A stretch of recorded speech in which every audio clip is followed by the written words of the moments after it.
أعوذ بالله من الشيطان الرجيم بسم الله الرحمن الرحيم الحمد لله رب العالمين والصلاة والسلام على رسولنا محمد وعلى آله وصحبه أجمعين أما بعد I gjithë falënderimi i takon vetëm se Allahu Gjeleshanuhu.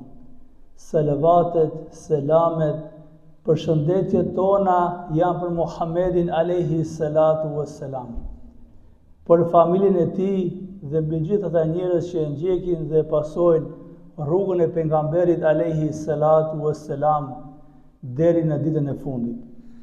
Sigurisht që është një lloj ndjesie dhe kënaqësie që sot bashkë me ju në këtë Betullah, në këtë xhami kaq të bukur, e ka bë kismet Zoti i Madh që ta falim këtë xhumë bashkarisht, ku këtu në këtë rast jam mirënjohës edhe për këshillin e xhamisë dhe kryetarin e xhamisë, Haxhiun, po ashtu edhe për shokun tim, imamin tuaj të nderuar dhe të respektuar Bedriun, të cilët na mundsuan që sot ne të jemi bashkë me ju në këtë xhami, sigurisht për të bashkë biseduar, për të shpërndarë disa këshilla islame të cilat janë të dobishme për të gjithë ne.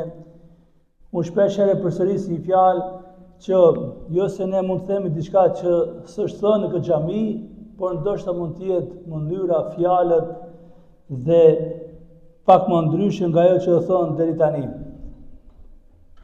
Unë në këtë temë, në këtë ligjërim përpara xhumas, në koordinim edhe me imamin tuaj, vendosa që të ligjëroj për një temë e cila është e domosdoshme, është e rëndësishme dhe është e nevojës për kohën në të cilën ne jetojmë. Fjala është për edukimin dhe në veçanti për edukimin e fëmijëve në Islam. Pse është i rëndësishëm edukimi? Pse është e nevojshme kjo temë që sa më shumë të flitet në meset tona, në xhamit tona? E para punës, edukimi nuk është një gjë e lehtë, është një proces, është e gjithë jeta e njeriut.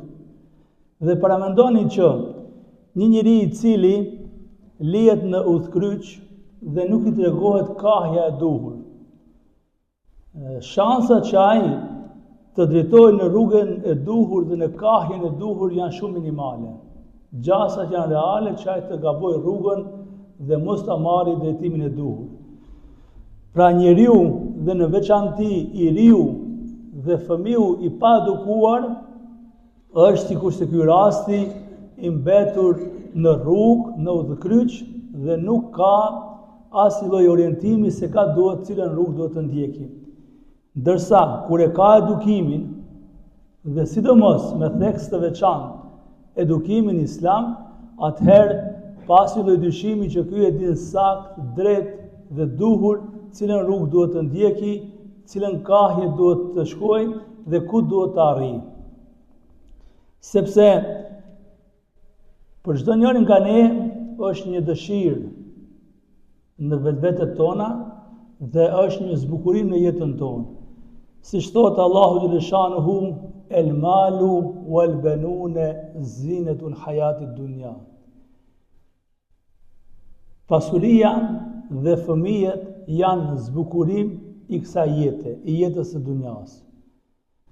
Çdo mend që as pasuria, as fëmijët nuk e bëjnë xhenet në këtë botë, por janë një mundësi e mirë që njeriu të jetojë mirë në këtë botë dhe pas një lloj dyshimi të ketë mirësi edhe kur largohet nga kjo botë. Pse e them këtë? Njeriu me vdekjen e tij i mbyllen të gjitha librat dhe nuk ka mundësi që të ketë punë tjera jashtë aty rasteve. Një prej atyre të rasteve është, siç thot pejgamberi alayhi salatu wassalam, kur njeriu pas vdekjes së tij e lën një fëmijë të hajrit, të dobishëm, i cili është i mirë dhe bën lutje, bën dua për prindin e tij. Pra njeriu ka shkuar nga kjo jetë, nuk është mesin tonë, ndërsa fëmiu i tij e kujton në çdo moment, në çdo kohë prindin e tij me lutje dhe me dua, të cilat janë myshde, janë si hariq për prindin botën tjetër. Si prindër dhe si njerëz në përgjithësi e kemi obligim që në jetën e kësaj bote të mundohemi në radhë parë vetën tonë, po më pastaj edhe fëmijët tanë t'i edukojmë në një frymë të pastër, në një frymë islame, të cilët do të jetojnë ndershëm ashtu siç ka hije. Kjo nuk është vetëm dëshirë, të nderuar të pranishëm. Kjo është edhe obligim, është edhe imperativ nga ana e Allahut xhaleshanuhu. Siç thotë në Kur'an, Bismillahirrahmanirrahim, ja ayyuhalladhina amanu qu anfusakum wa ahlikum nara. O ju që keni besuar, ruajeni veten tuaj dhe familjen tuaj nga zjarri. Në bazë të këtij ajeti, që është në surën Tahrim, ajeti 6, mund ta lexoni edhe në Kur'an, Allahu xhaleshanuhu për secilin njeri dhe në veçantë për çdo besimtar jep një imperativ, jep një kërkesë, thotë ruajeni veten tuaj dhe ruajeni familjen tuaj nga zjarri. Ku lënë djegse janë lëkurat e njerëzve, pra njerëzit dhe gurët. Në një rast, në një hadith, thot pejgamberi alayhi salatu wassalam, secili nga ju është bari, është përgjegjës për atë tufën e vete, për atë pjesën e vete, për atë përgjegjësinë që mban. Dhe burri thot është përgjegjës për familjen e tij, ndërsa gruaja është përgjegjëse për shtëpinë e saj dhe për fëmijët e saj. Pra në këtë botë nuk ka njeri pa përgjegjësi, nuk ka njeri pa obligime dhe nuk ka njeri i cili mund të largohet nga përgjegjësitë e veta. E sidomos kur kemi të bëjmë në raport me fëmijët. Në një rast thot pejgamberi alayhi salatu wassalam, gjëja më e mirë që mund t'u alej një prindër fëmijëve të tij është edukata e mirë. Ne si prindër, secili nga ne mundohet në forma të ndryshme që t'i përgatisi dhe t'u bëjë të mira, e sidomos të mira materiale familjes së tij dhe fëmijëve të tij. Dhe secili nga ne mundohet në forma të ndryshme të sigurojë një lloj banimi. Kjo është krejt në rregull, se fundit e kemi edhe obligim të mirëmbajmë ato. Mundohemi të sigurojmë një lloj ushqimi të shëndetshëm. Edhe kjo është në rregull, sepse edhe këtë kemi obligim. Mundohemi që të sigurojmë një arsim cilësor me kualitete. Edhe kjo është në rregull, edhe këtë kemi obligim. Mundohemi që të sigurojmë një zanat të mirë, edhe kjo është në rregull.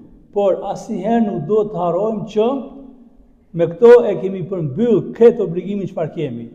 Se një hadith i pejgamberit alayhi salatu wassalam në Sunenin e Ibn Majhës, në atë kapitullin për edebin, për edukatën, thotë kështu: fëmijëve jepni dhurata të mira, u jepni dhurata, por edhe edukat të mirë. Pra nuk mjafton njëra pa tjetrën. E ne si ma lehtë kemi këtë pjesën e parë. Mundohemi shpesh të plotësojmë dëshirat dhe kërkesat që ato kanë. Dhe kjo është shumë në rregull. Por asnjëherë nuk do të harrojmë se sikurse plotësojmë dëshirat e tyre me kërkesat e tyre të përditshme, për diçka të bukur, për një telefon, për një kompjuter, për një veturë, për një banim, për një banesë, kjo është shumë në rregull, kjo është pjesa e parë. Por për që ne plotësuar pjesa e parë, padyshim që do të jetë pjesa e dytë. Duke i mirëmbajtur ato, duke u siguruar një mirëqenie atyre, duke u dhënë dhurata të shpeshta, padyshim që do të jenë këtë mjete që ne të arrijmë që t'i edukojmë mirë ata, sepse nëse ke kreta, përse ke edukatën, sigurisht që dihet pak sa vështirë që ato ta gjejnë veten e tyre dhe të jetojnë ndershëm siç duhet dhe siç kërkon Allahu xhaleshanuhu. Si fillohet edukimi? Kur thash se edukimi nuk është një moment, nuk është një ders, nuk është një ditë xhumaje, është gjithë jeta. Sepse fëmijët janë se bima, se lulja, çdo ditë do të punosh me të, ndoshta me mujë të tëra kujdesesh e përgatit, një ditë e lije pa ujë, ajo vyshke, do thahet, dhe kështu dështon. Pra fëmia në raport me edukimin kërkon çdo ditë. Si fillohet dhe kur fillohet? E para për të filluar, siç ka thënë pejgamberi alayhi salatu wassalam, përpara lindjes së tij. Si kuptohet kjo të nderuar pranishëm? Duke e zgjedh nënën e fëmijës të mirë, pra duke e zgjedh një grua të ndershme dhe gjithmonë duke menduar që, e kjo sidomos është një këshill për të ri që alhamdulillah jeni me shumicë prezent në këtë xhami, duke menduar gjithmonë që ajo gruaja që ti e marton do të jetë nesër nëna e fëmijëve tuaj. Dhe ajo do të jetë ajo baza kryesore që ku do ta marrin edukatën e mirë. Edhe në aspektin shkencor, për arsye se mbetërua ashtu prezantoj të dy lëmit, janë dy faktorë sociokulturor që edukojnë të riun. Cilat janë ata? Janë familja dhe shkolla. Dhe shpesh herë prindit dinë që të dëgjojnë, të thotë, diçka, këtë punë ka shkolla për obligim. Shkollat tona në përgjithësi, edhe ata janë të zhveshura nga pjesa e edukimit. E kanë kryesisht vetëm pjesën e arsimimit. Pjesën e arsimimit. Ja arsimojnë mirë fëmijët, qoftë në shkollim fillor, qoftë në shkollim të mesëm, qoftë në Ballkan, qoftë në vendin tonë, qoftë këtu në vendet e perëndimit, pak a shumë i kam disa njohuri sipërfaqësore, se cila shkollë mundohet ta bëjë pjesën e arsimimit. Por, sikurse çalojnë në pjesën e edukimit. Pse? Se pjesa e edukimit është shumë e rëndë. Dhe tani, janë dy faktorë sociokulturor, edhe familja edhe shkolla. Dhe ne mos mendojmë se a në shkollë do të fitojë gjithçka. Jo, a në shkollë mund të aftësohet, mund të arrijë mjaft njohuri, por mund të mesi mangët në pjesën e edukimit. Prandaj këtu është roli kryesor i edukimit familjar. Nëna, në veçanti dhe baba, janë ata dy faktorë të kyç, të cilët gjithmonë kujdesen nga hapat e parë, nga lëvizjet e para. Pse? Sepse fëmiu ku e merret orientimin e parë dhe njoftësinë e parë me rrethin, me ambientin. Pra prindit janë ata të cilët janë ndërmjetësues midis fëmijës të posalindur dhe ku fillon në moshën 2-3 vjeçare dhe e ambientojnë, e mësojnë me rrethin aty ku jeton. Dhe shprehitë e para, punët e para, mësimet e para, fëmiu i merr në familjen e tij. Fëmiu i merr në familjen e tij. Dhe unë shpesh bisedoj edhe me prindër, bisedoj edhe me nxënës, edhe me fëmijë, se ashtu janë punët e mia, dhe u them, o ju njerëz, o ju baballar, o ju nëna, nuk është turp, nuk është marrë, mësoni fëmijën tuaj të jetë i pastër. Mësoni fëmijën tuaj kur shkojnë në banjë ditë përdori drejt mjetet higjienike, ditë të përdori ujë. Pra, mësoni fëmijën tuaj të shprehet mirë me fjalët, përshëndetjet e para, sepse këto shprehi fëmiu i ngulit thellë në veten e tij derisa është në moshën minore, në moshën e vogël. Fëmia është si ajo lenta e magnetofonit, si ky inqizimi që bëhet. Atë çka flasun, atë bën edhe inqizimi sot. Atë çka bëni ju në përditshmëri si prindër, të njëjtën gjë e inqizojnë edhe fëmijët. Dhe ne nuk mund të kërkojmë diçka shumë të mirë nga fëmijët tanë kur ne nuk jemi në rregull. Prandaj, përveç që nëna të jetë edukuar dhe mirë, ne padyshim duhet ta shikojmë edhe veten tonë, si njerëz. Ku jemi ne? Çfarë bëjmë ne? A mund ne të jemi një model i mirë për fëmijët tanë? Sepse fundja e fundit, fëmijët tanë modelet i shikojnë tek ne.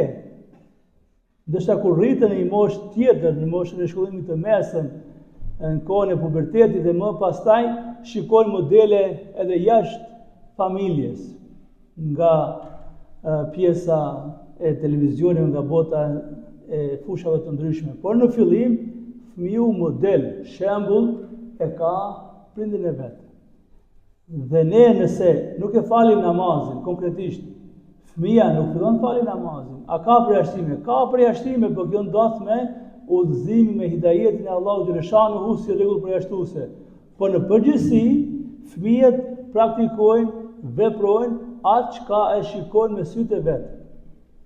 Siç thot në një rast Imam Gazaliu, dituria në fëmijëri është sikurse gëdhendja në gur. Pra gjithçka mund të fshihet, nëse e bën një gëdhendje në plastik ose në letër ose në stiropor, ajo fshihet, por ajo gëdhendja në gur mbetet me vite shumë gjatë. Kështu është puna dhe ke fëmia.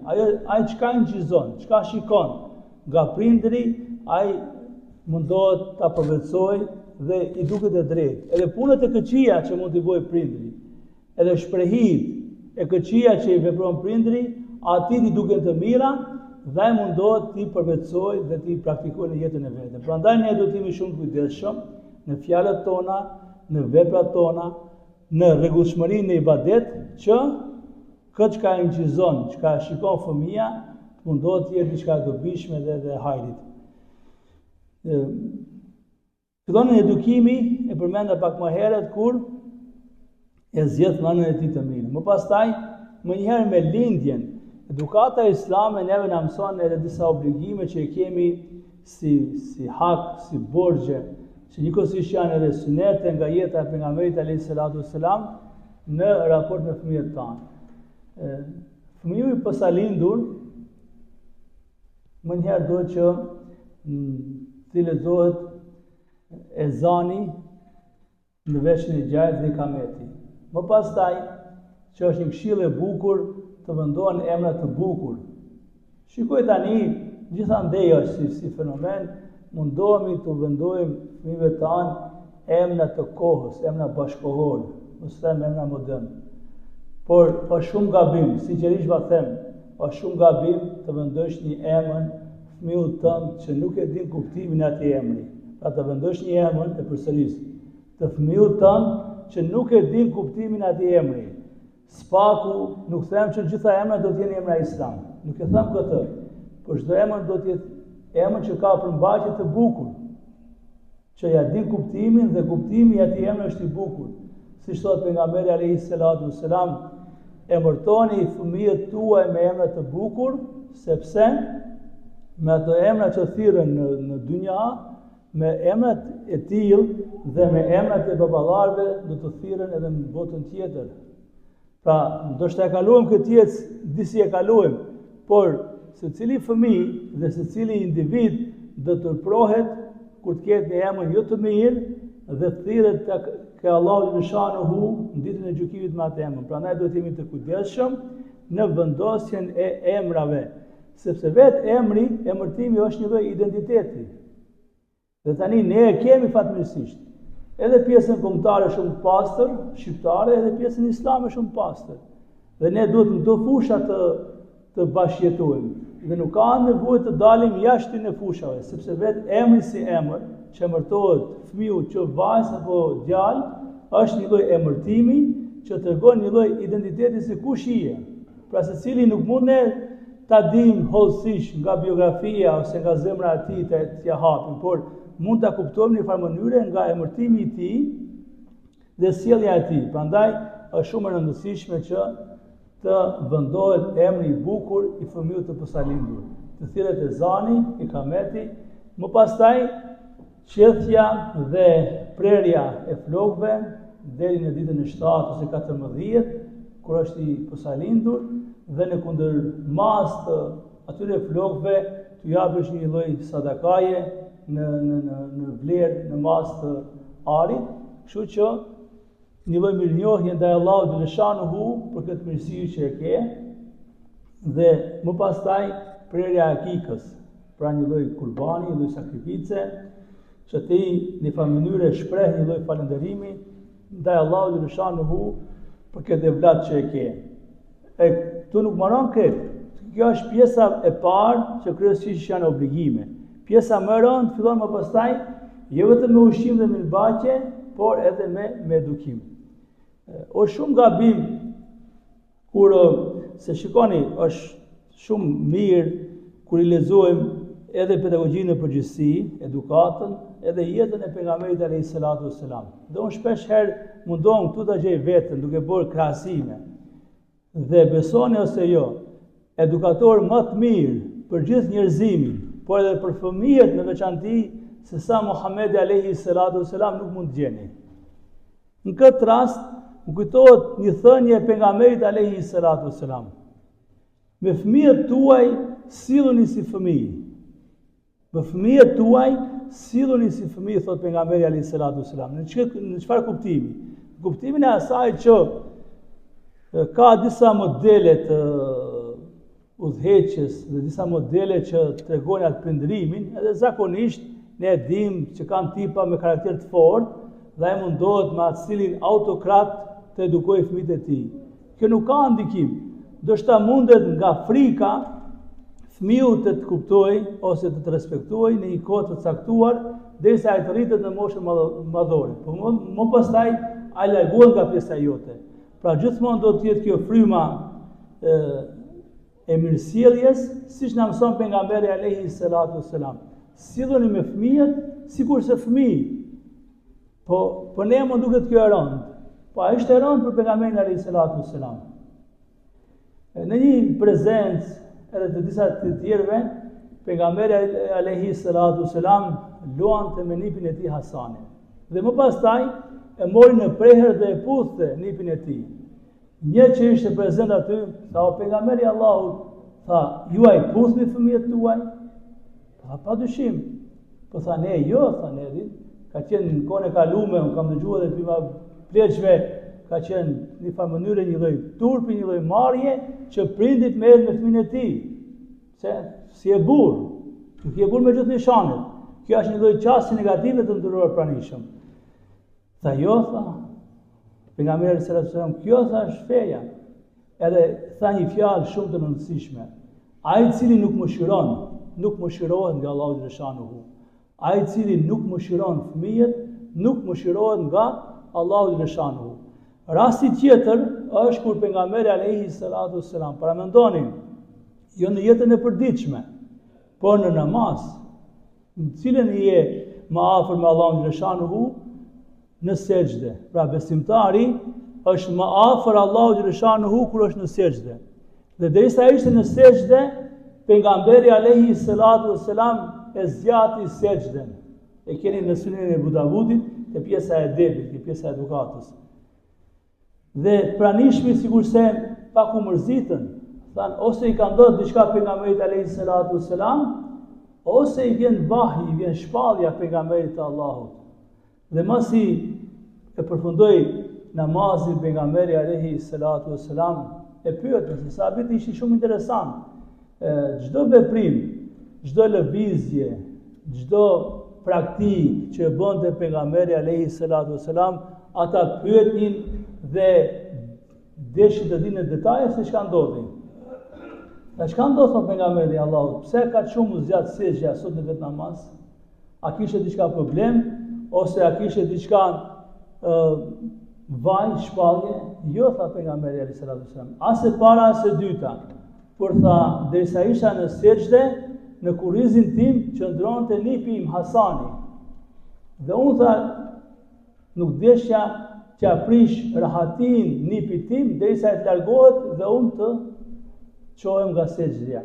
Pa shikoni deri në çfarë vije, në çfarë pike ka shkuar jeta e pejgamberit alayhi salatu wasalam në raport me fëmijët. Kurse ne sot burra me numër nishane të mëdhej, bajaki që do të shumë të jemi të ashpër, shumë të kemi një distancë, nuk bën të bisedojmë shumë me fëmijët, nuk bën shumë të shoqërojmë me fëmijët, për çka bën? Nëse prindri nuk i bëhet shoku më i mirë fëmijët të tij, atëherë do t'i bëhet një shok tjetër. Por statistika tregon që ai shoku tjetër mundet shumë herë shumë fish më shumë që ta devijojë nga një rrugë e mirë, sesa vetë prindri që kujdeset për fëmijën e tij.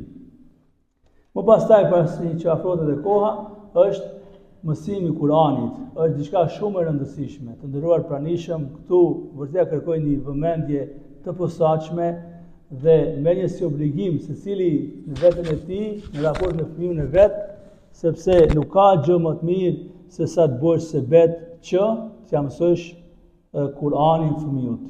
Fëmiu nuk mund të mësojë Kur'anin, e pse ka rregulla përjashtuese, por flasim gjithmonë në përgjithësi, derisa është në moshë më të vogël, derisa është në shkollimin fillor, po edhe të mesëm e ka mundësinë më të mirë, është më i kthjellët nga mendja dhe jo shumë kohë të harxojë duke qenë nëpër rrjetet sociale, nëpër iPad dhe iPhone, por të bëj leximin e Kuranit. Dhe një obligim që s'do të harrojmë është synetia derisa vjen në moshën e pubertetit fëmia, djali kam fjalën këtu, që të bëj synet fëmijën e vet. Këto janë obligime të cilat në një farë mënyrë njeriu, prindri në këtë rast, mundohet ta edukoj me këtë lloj ibadetesh, me këtë lloj synetesh pejgamberit alayhi salatu wasalam fëmijën e tij. Dhe këtë në fund që s'do të harrojmë është lutja tek Allahu xhaleshanuhu. Ne si njerëz, si besimtar musliman, në të shumtën e rasteve i bëjmë gjitha punët. Dhe këtë e kam vurë edhe nga praktika, nga jeta e përditshme. I bëjmë këta punët, bile mundohemi shumë tepër të bëjmë, por diçka e harrojmë. E harrojmë lutjen tek Allahu xhaleshanuhu. Ndërsa, siç ka treguar pejgamberi alayhis salatu wassalam, janë disa momente, janë disa raste ku Allahu xhaleshanuhu nuk e kthen lutjen e lutësit. Cila është ajo?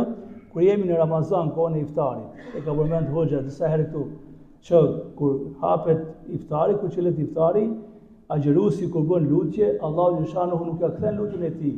Më pastaj imami i drejt, kur lutet, Allahu e pranon lutjen e tij. Më pastaj kur është njëri në rrugë, në udhtim, dhe lutjen ku e bën prindri për fëmijën e tij. Pra kur lutet prindri për fëmijën e tij, dije se Allahu xhaleshanuhu e pranon lutjen e prindrit për fëmijën e tij. Mos harrojmë lutjet tona, duat tona, që Allahu xhaleshanuhu t'i ruaj, t'i mbrojë fëmijët tanë, t'i udhëzoj në besimin e drejtë, të jenë njerëz me arritje, me pasuritë halalit dhe me një jetë të mirëqenie në këtë botë, dhe padyshim duke qenë mirë dhe besimtarë të drejtë në këtë botë, të jemi edhe nga banorët e xhenetit në botën tjetër.